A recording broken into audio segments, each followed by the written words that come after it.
Is it possible to make money in agriculture currently, living in Nigeria in particular? Uh, I know that the situation might also affect other African countries, but in Nigeria right now, is it possible for you to make money in agriculture? Daily, people come to my WhatsApp and also to my Facebook and even here on YouTube to lament how agriculture have put them in a serious problem, and how farming in general is like wasting their money. Some people also attach spirituality to agriculture, that since it is the ground that is going to provide you with what you want, that you must be spiritually strong in order for the ground to be able to give you what you need.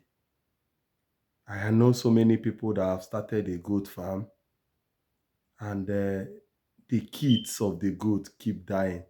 And the profit of your business in livestock is the kids, especially when you are doing small ruminants like goat, like sheep, or when you are doing a pure livestock farming like the cattle, the pigs, and all that.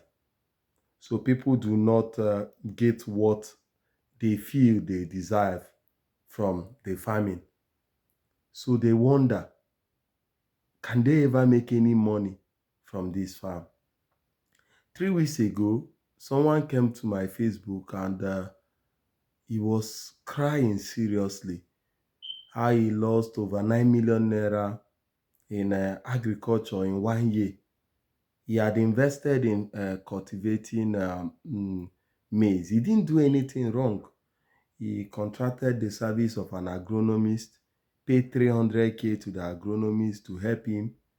But at the end of the day, there was either too much water or less water. And there was this story and this story. And he could barely make 3 million naira from something he put more than 12 million naira in. He now simultaneously decided that, oh, since that one is not working fine, he decided to do Gary. He started Gary business. He imported, no, he constructed the machine and all that.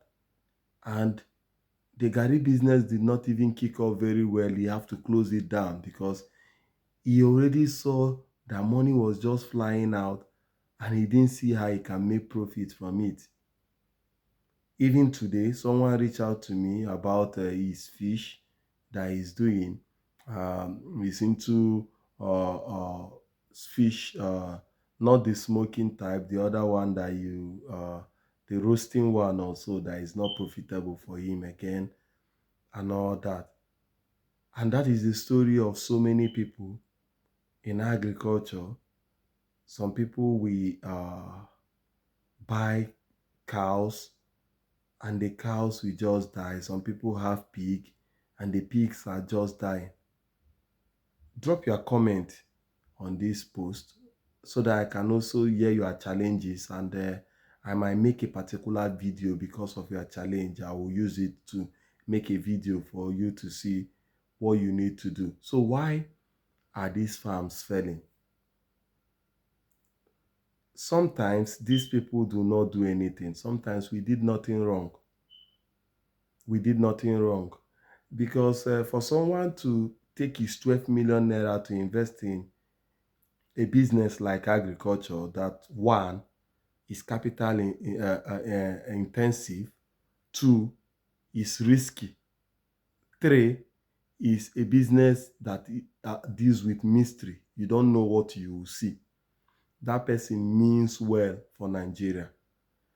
Agriculture is one business that almost 90% of the people that invest, even you that is watching this video, the reason why some people invest in agriculture is to provide employment.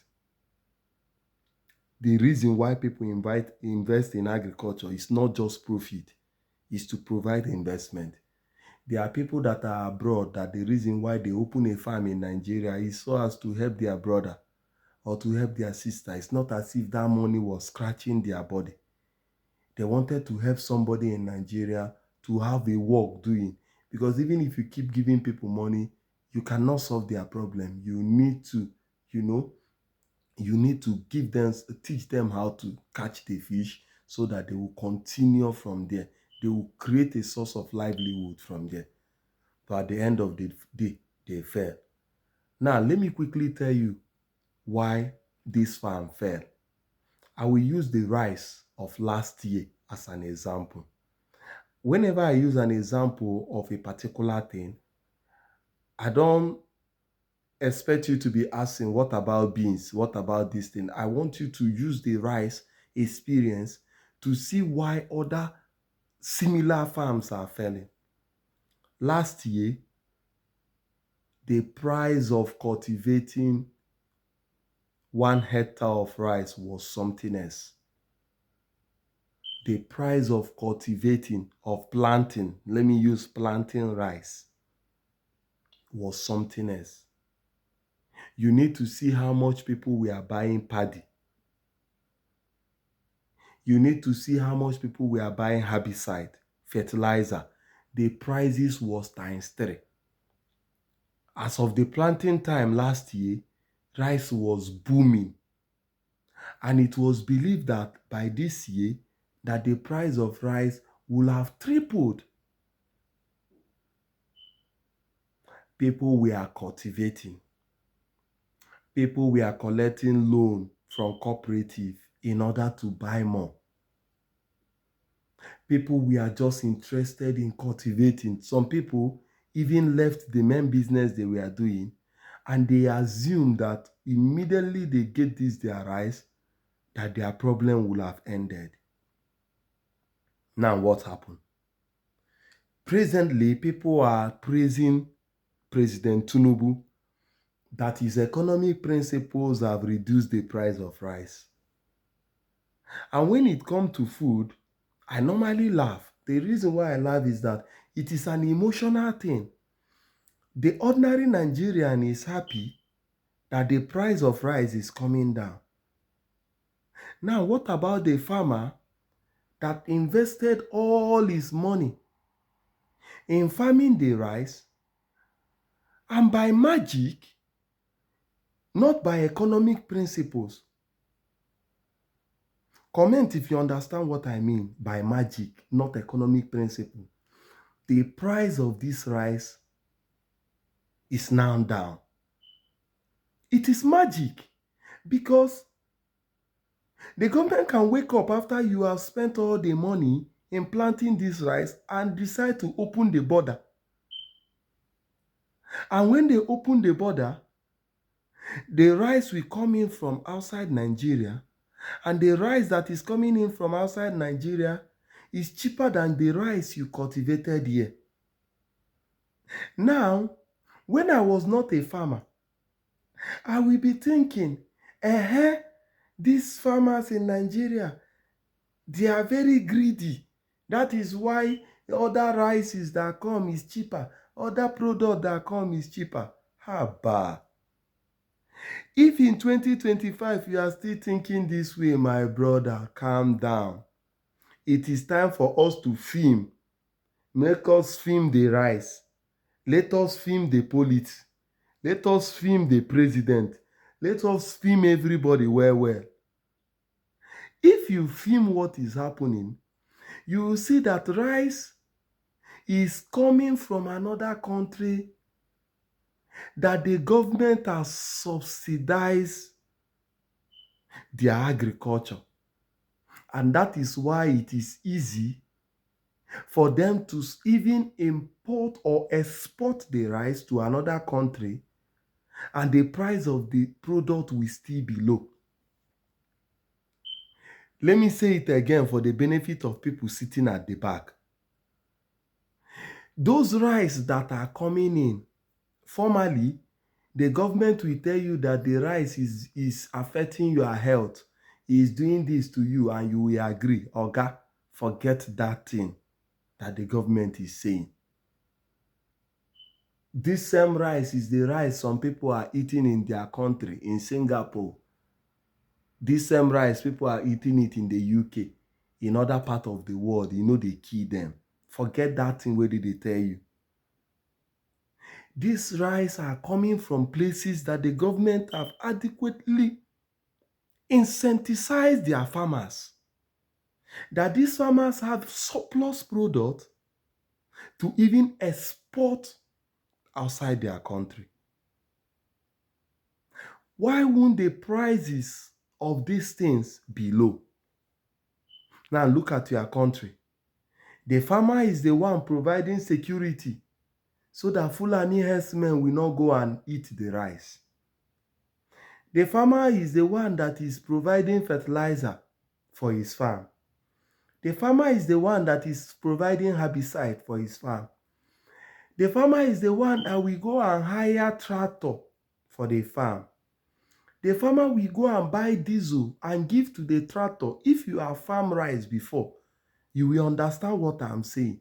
Buy diesel and give to the tractor in order to help him to hallow the farm. Now, when it comes to the time of spreading herbicide, most time, the place they will get the water to come and spray the herbicide is far. The farmer will have to pay transportation with gallons to go and load water to come to site. Water that will be used to spray 3 hectares of rice. You should imagine the amount of water and how much it costs to go into a far place, get water that will be used to spray herbicide. Okay? Now, when it comes to spraying fertilizer, the farmer will have to pay. Do you know the manpower involved in spreading that? And now, please don't bring me the story of using modern technology and all that, especially if you have no farm, because it is easier for you to advise people when you are not a farmer. You should cut onions to these people, to us that dare to farm. Give us our flowers, we deserve it. Later, the government will bring in a policy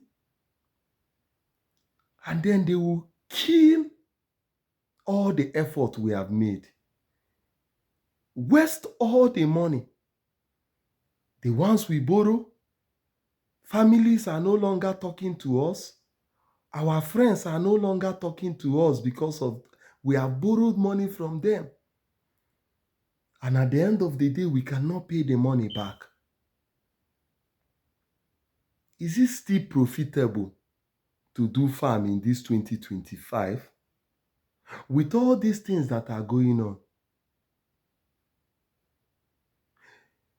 give me your opinion in the comment section. Let me see, what do you think? Do you think farming is still profitable for someone to go in 2025? I will be reading from you and I will be replying you. I will even make a video with your comment to see whether it is profitable. I already know my answer, but I just gave you an example with the chicken. Okay, with the rice, sorry to say, with the rice. The reason why I just say chicken is that I'm going to make a video about poultry farming, about something in poultry farming. I'm going to make that video, but for now, comment whether you think farming is still a lucrative business to enter currently. Okay, I will be watching the comment.